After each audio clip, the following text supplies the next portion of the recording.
দেশ জুড়ে চলছে মব জাস্টিস, যার সর্বশেষ উদাহরণ ঢাকা বিশ্ববিদ্যালয়ের তোফাজ্জলকে গণপিটুনিতে মেরে ফেলা।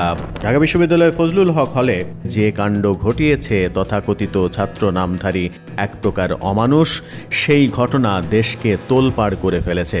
চুপ নেই ছবি জঙ্গনের তারকারাও। ছবি জঙ্গনের তারকারা কে কি বলছেন? নির্মাতা মোস্তফা সরোয়ার ফারুকী সোশ্যাল মিডিয়ায় লিখেছেন, আব্বার কাছে শুনতাম দেশ স্বাধীন হওয়ার পর অনেকের মধ্যে জোশ চলে আসছিল। সেই সব সে নিজেই অভিযোগকারী, সে নিজেই বিচারক, নিজেই এক্সিকিউশনার, হাতে অস্ত্র অথবা আছে মবের শক্তি। সুতরাং মারো, মেরে ফেলো। ফল কি হয়েছিল আমরা জানি। আশা করেছিলাম নতুন স্বাধীনতা প্রাপ্তির সাথে সাথে নতুন দায়িত্বের ব্যাপারটা আমরা উপলব্ধি করব। আমাদের দিলে রহম জিনিসটা আসবে।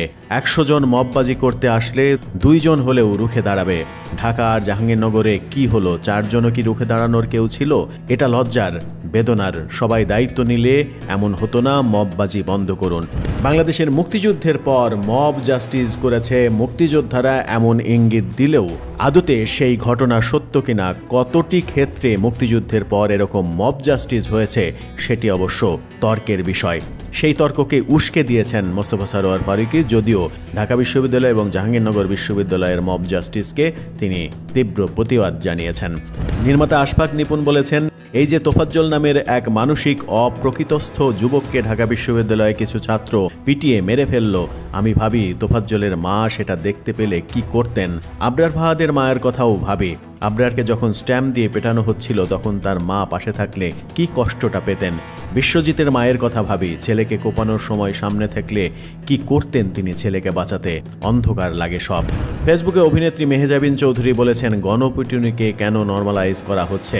গোলাম ফরিদা ছন্দা লিখেছেন, ভিডিওটা দেখতে পারলাম না, সম্ভব না। অজান্তেই ঠিকরে পানি চোখ দিয়ে বের হয়ে এলো। আমরা কি মানুষ? আমি বিচার চাই।